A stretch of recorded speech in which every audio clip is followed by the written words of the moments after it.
l'activité commerciale autour de l'hôpital général d'Abobo Sud étouffe l'établissement sanitaire et perturbe le calme dont ont besoin les malades.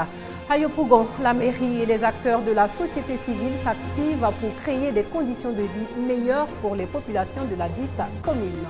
Et puis en Égypte, Hosni Moubarak, sorti de prison, est en résidence à surveiller dans un hôpital.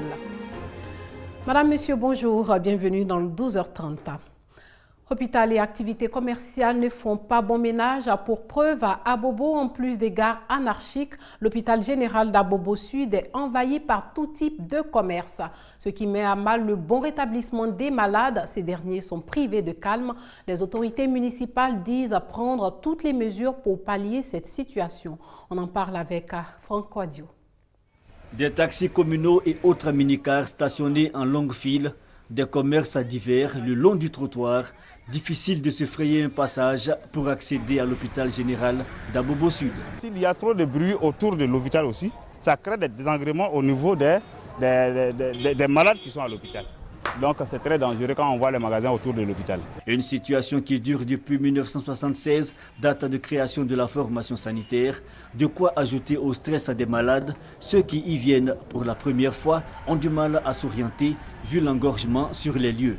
Directeur de cet hôpital depuis 7 ans, le docteur Coutouin a appris à vivre avec ses gênants voisins. Pas toujours facile, il a dû prendre quelques mesures. Depuis que nous sommes là comme directeur, nous avons essayé d'améliorer l'environnement, surtout l'entrée principale, qui était envahie par les commerçantes. Il a fallu donc batailler pour les dégager totalement, pour qu'on puisse voir au moins l'entrée. Mais ces derniers mois, depuis le récent déguerpissement des alentours de la mairie, les commerçants et autres chauffeurs de taxis communaux ont jeté leur dévolu sur cet espace. On a une gare qu'ils ont construite là-bas, mais vraiment c'est cher. Donc nous ici, bon, c'est de bruit. On charge à la gare, on va à Belleville. L'occupation anarchique de ce domaine public, une préoccupation pour la municipalité.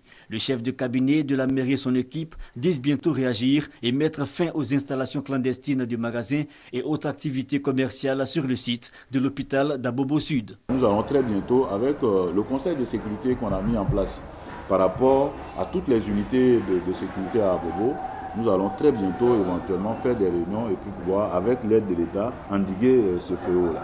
Une action qu'ils entendent étendre à toute la commune, car selon les autorités municipales, les pertes sont énormes, environ 3 milliards de francs CFA de recettes annuelles qui prennent ainsi des destinations inconnues.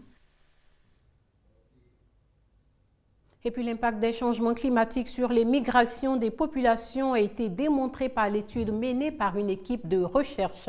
6 mois après leur recherche, un document apporte des éléments de réponse à ce phénomène. Franck Quadio nous en dit plus. Les populations adaptent leurs moyens de subsistance face à la variabilité climatique. Ces changements qui sont de plus en plus fréquents et inexpliqués conduisent à des migrations de populations à l'intérieur même du pays.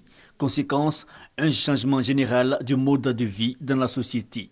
Réalisation donc d'un document par une équipe d'experts pour une meilleure compréhension du phénomène en Côte d'Ivoire. Avant, quand on parlait de migration forcée, on parlait simplement des réfugiés, généralement des réfugiés politiques.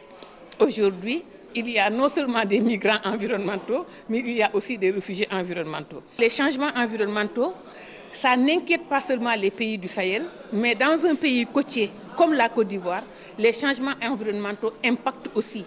Pour le ministère de l'Environnement, de la Salubrité urbaine et du Développement durable, ce travail est un support pour la mise en œuvre de ces actions. Ça va beaucoup aider le ministère de l'Environnement dans la mesure où ça fait partie des enjeux du ministère de l'Environnement en termes d'actions à mener pour mieux s'adapter au changement climatique. Donc c'est un maillon de notre programme d'action qui vient d'être porté à la réflexion d'équipes scientifiques multidisciplinaires, ce qui donne aux recommandations qui seront faites beaucoup de poids et ça va aider le décideur à mieux s'approprier et mieux orienter les réponses à donner à cette préoccupation. Un travail toujours perfectible pour offrir aux populations de Côte d'Ivoire des réponses à leurs préoccupations liées à ces phénomènes du reste étranges. La mairie de Yopougon entend améliorer les conditions de vie de sa population. Elle est aidée en cela par les acteurs de la société civile et l'USAID. Ils se sont retrouvés autour d'une table ronde pour dégager les priorités. Le reportage de Hamza Diaby. Yopougon, la plus grande commune d'Abidjan. Une commune dont les habitants ont subi les affres de la crise post-électorale. Aujourd'hui, place à la reconstruction pour l'amélioration des conditions de vie des populations. Tenue ce jeudi d'une table ronde avec tous les acteurs de la société civile de la commune. Objectif, proposer des solutions pour un mieux-être à Yopougon. C'est dans le souci de faire participer les populations dans la gestion de la commune. On va avoir des échanges, faire des propositions et il y a des sujets qui seront retenus pour être traités en commission.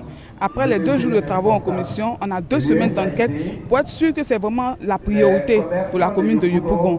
Et une fois que ça sera décerné, on va organiser encore une 2e table ronde pour venir faire la restitution et la présentation de tous ces travaux. Une initiative saluée par tous les secteurs d'activité. Nos propositions concrètes, nous voulons quand même, pour que nous rentrons dans la modernité, il nous faut une gare moderne au niveau de Yopougon. Pour le désagrément que les gros camions créent sur l'autoroute, on a besoin aussi qu'on ait un site de stationnement pour les poids lourds. Nous sommes la plus grande commune, nous avons la zone industrielle, nous avons la plus grande population, nous avons la plus grande contribution sur le plan fiscal. Donc l'ambition pour nous, c'est de faire en sorte qu'on soit le centre nerveux des échanges commerciaux en Côte d'Ivoire. Donc une référence au niveau du commerce. Après les travaux en commission, une 2e table ronde sera organisée. Elle va permettre de dégager les priorités de toutes ces propositions de solutions qui seront ensuite mises en œuvre par la mairie de la commune avec l'appui de l'USAID, l'agence américaine pour le développement international. Et puis les députés ivoiriens sont appelés à se prononcer en plénière au sujet de la loi sur la nationalité aujourd'hui même. On remet le couvert avec Couleur Vacances à la commune de Treichville. Elle la porte d'accès à plusieurs villes, Bassam, Bonois, à Boisseau. Cependant, elle ne dispose que d'une seule gare routière spacieuse et aérée par le passé. Aujourd'hui, cette gare est trop exiguë pour le trafic. Ajoutez à cela son accès difficile. Hamza Diaby. Treichville, commune incontournable pour les Abidjanais qui désirent se rendre dans le sud Comoé. Pour se rendre à Aboisseau, Bonois ou même au Ghana, c'est dans cette commune qu'on trouve la plupart des moyens de transport, des véhicules de 8, 12 ou 70 places pour toutes les bourses. Seulement, la place qui fait office de gare à Treichville semble désormais trop étroite. À la gare de Bassam, qui était l'exemple de la gare routière à Abidjan, on va vous dire. Il n'y a même pas de place pour marcher, à plus on a garer des véhicules. Même les taxis qui apportent nos passagers ne peuvent pas rentrer à la gare. Vous voyez, des voitures même pour garer, il n'y a même pas de place pour garer les véhicules. C'est devenu un problème sérieux pour nous. Dans ce désordre, difficile donc de se frayer un chemin, un calvaire pour les passagers. Il n'y a même pas de place même pour nous, où on peut même passer le tabac, même le véhicule cher pour aller sur les différentes destinations. La gare même est saturée, même les gens se foutent même parmi les véhicules.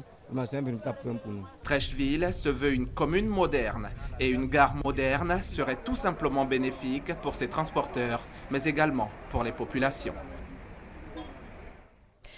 Sachez que les chefs de la diplomatie russe et américaine veulent une enquête objective de l'ONU sur une attaque présumée à l'arme chimique en Syrie et un accès sécurisé des experts de l'ONU sur les lieux.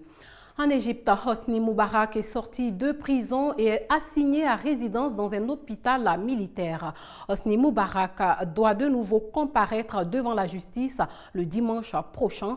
Il va répondre de l'accusation du meurtre de 850 manifestants lors du soulèvement de janvier 2011. La décision est tombée en début d'après-midi. Un tribunal du Caire ordonne la libération de Hosni Moubarak, 85 ans. Le jugement concerne la 4e et dernière affaire de corruption pour laquelle l'ancien président égyptien est en attente d'un procès. L'ex-Raïs avait bénéficié de libération conditionnelle dans 3 autres affaires au motif qu'il avait déjà effectué la période maximale de détention préventive. À la mi-journée, il était difficile de savoir si le président renversé en 2010 allait effectivement sortir de cette prison. Pour l'heure, tous les regards sont tournés vers le parquet qui peut faire appel de la décision rendue ce mercredi. Double explosion devant des mosquées à Tripoli, la grande ville sunnite du nord du Liban, et c'était ce matin même. Bilan provisoire, une vingtaine de morts et de nombreux blessés. Voilà, c'est sur cette information que s'achève ce journal. Merci de l'avoir suivi. Vous aurez d'autres informations à 19h30. Portez-vous bien.